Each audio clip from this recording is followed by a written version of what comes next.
sure exactly when I'm going to get this up and out, but it'll definitely be today. Headed to the gym to get this workout knocked out. And then I am going to be working on a situation with a young mother here in Houston that we are rallying around.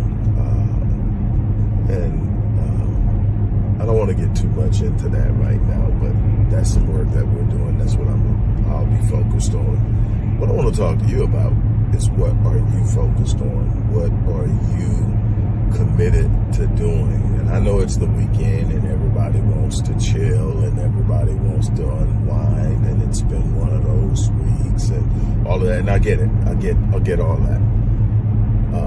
And you definitely have to take time to rejuvenate, to replenish and recover when you've had rough weeks physically, psychologically, stress-wise.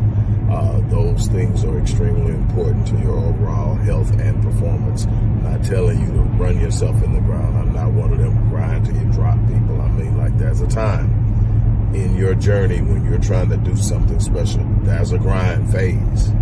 But your whole life shouldn't be a grind. You should build, you should grow smarter doing the grind. You should make connections doing the grind. You should be able to learn to network. And then there'll be times that things will get disrupted and you'll experience some disarray and chaos and you'll go through another grind phase. But it should not be constantly grinding, because that means you're not creating the resources through your grinds to ease. Now, that should be a place you're trying to go. Grind till you get there, then set up for the next phase, so that you still got to wake up in the morning. You still got to put in the work, but learn how to make it get better for you so that you can actually do more. Increase your productivity, I guess, is the easiest way to say that. But my question is, what are you focused on? What are you set out to do this month, this quarter, this year? What are your goals? What are you doing that is going to advance you beyond where you are? What are your focal points? Is it finance? Is it family? Is it your career? Do you want to start a business?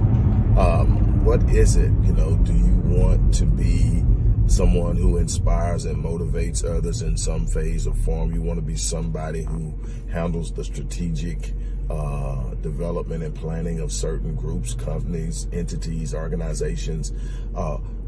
You have a gift, and you also have a dream and a passion. It's probably been buried under years of anxiety, stress, worry, survival, just getting by, and all this other stuff that goes on, not to mention fear and doubt. I'm here to encourage you to get from behind your fear, get from behind it, and face it head on. Face it head on, get from behind your proclivity to procrastinate, because procrastination is the thief of time and opportunity. It'll rob you of things that are hard to recover. Time is very precious. A lot of people tell you time is your most valuable asset.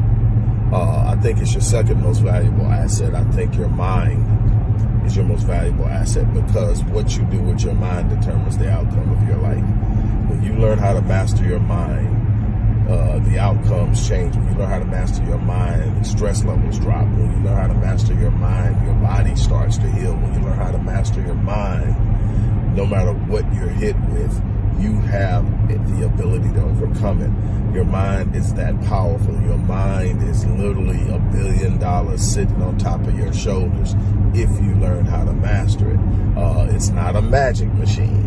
So you don't just wish it and it happens, but you control the way you think about anything, and how you think about something determines your relationship with it, period.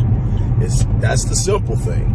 Now, obviously, I work with my clients to address it on micro levels. How do you build? How do you change your mind? How do you change your thinking? How do you change your approach? How do you overcome procrastination? How do you deal with the limiting beliefs about life that you've always had, as far back as you can remember, that govern what you will try, what you will approach, what you will pursue. How do you change those things? How do you conquer those things? We deal with it on a micro level. We deal with it all the way back from the reconstruction of your self-image, all the way up to the development and the monitoring of your self-talk, embodied cognition, transformative vocabulary, neuro-linguistic programming, cognitive behavioral therapy. We even move off into the realm of the understanding of environment and epigenetics and quantum reality.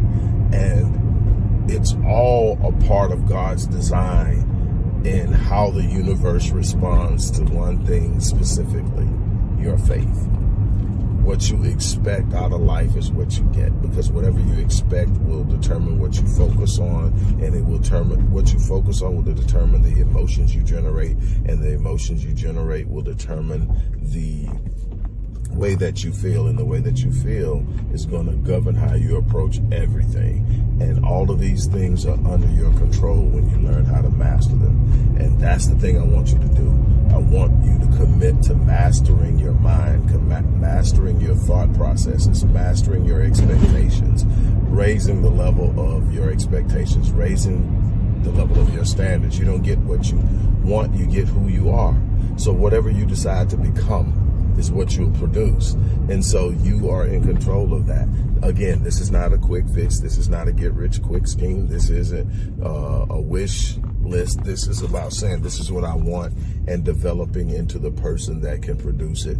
And you are definitely capable of doing that. And so that's what I want to encourage you to do. In the description box is going to be a couple of things you can do. An opportunity to work with me directly, an opportunity to take advantage of my Mind Unleashed course, which is literally how to overcome procrastination, how to overcome limiting beliefs, how to set your state, how to reconstruct your self-talk and everything else. It's not the same as working with me, but I promise you, many people have used this to completely change their lives. And both links are in there to learn how to work with me. You know, I only take a certain amount of people, but I do have some openings. Again, if you're willing to truly invest in who you are and what you want to become, I want to help you accomplish that. And the thing is, it is more than just doable. It's literally calling you, but you're going to have to make up in your mind that you want to do it. On that note, look, I'm out of here. You guys have an unbelievable day. Hope to hear from you sometime after I get this up.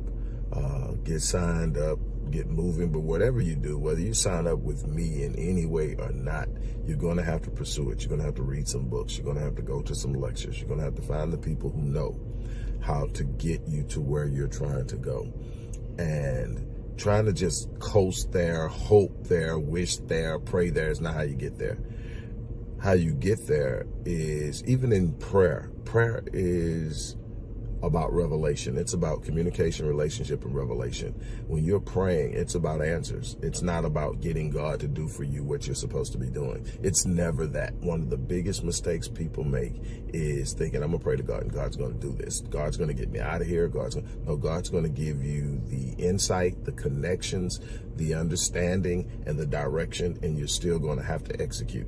That's life. Life is about executing. That's what faith is. This is a faith life. This is a faith-driven life, and it's about executing. So then it's going to end up being, what do you do with what you learn and what you know and what you've been given?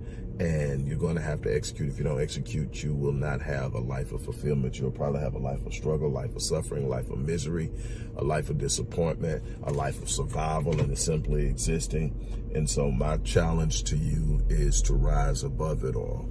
And on that note, I'm going to get out of here, get into this gym, and do what I need to do as far as executing a better physical state.